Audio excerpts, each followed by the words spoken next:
স্পষ্ট বার্তা বিধানসভায় দাঁড়িয়ে রাজ্যের মুখ্যমন্ত্রী দিচ্ছেন যে কোনো রাজনৈতিক দল দেখা হবে না, কোনো রং দেখা হবে না, এই আইন একেবারে কড়াভাবে প্রযোজ্য হবে।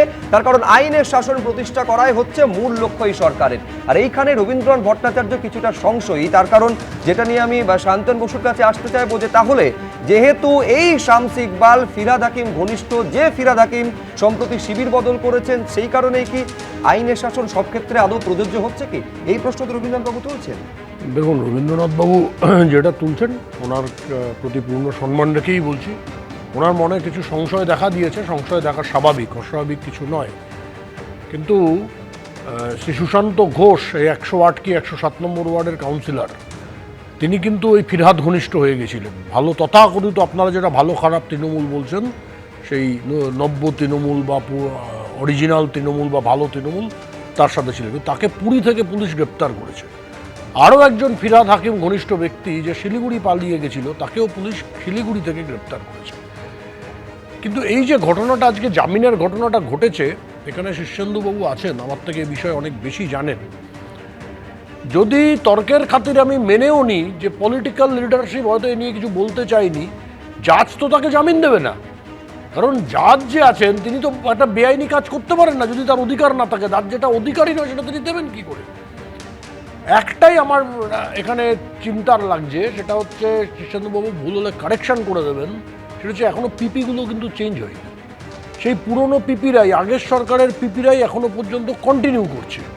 এইখানে পিপিদের কোনো বিষয় আছে কিনা এটা আমি জানি না, না জেনে বলা উচিত হবে না। কিন্তু রবীন্দ্রনাথবাবুর সংশয় দূর করতে চাই। কোনো রকমভাবে রাজনৈতিক আশ্রয় কোনো সমাজবিরোধীকে দেওয়া হবে না। বিজেপি সরকার এটা অন্য রাজ্যেও দেয়নি, এই রাজ্যেও দেবে না, আপনি নিশ্চিন্তে থাকতে পারেন। তার জন্যই আজকে এই নতুন বিল বিধানসভায় পাশ হলো, বা বিধানসভায় এসে সেটাকে অ্যাপ্রুভ করা হলো, সম্মানীয় বিধায়করা তাকে পাশ করালেন। এবং মুখ্যমন্ত্রী যেটা বলেছেন, যেটা হচ্ছে এটা সম্পূর্ণভাবে ল অ্যান্ড অর্ডারকে ঠিক রাখার জন্য আইন। যারা সেই সিএ এনআরসি আন্দোলনের নামে এন্টায়ার মুর্শিদাবাদে আগুন জ্বালিয়েছিল, ট্রেন পুড়িয়েছিল, বাস ধ্বংস করেছিল, কয়েকদিন আগে শামসারগঞ্জে হয়েছে, মুর্শিদাবাদে আবার হয়েছে, চন্দন আর হরগোবিন্দ দুজন খুন হলেন, বাবা আর ছেলে। একদম তাদের জন্য এই ব্যবস্থা সাধারণ মানুষের জন্য নয়। এই ব্যবস্থা শাহজাহানের জন্য, শাহজাহানের বাহিনীর জন্য।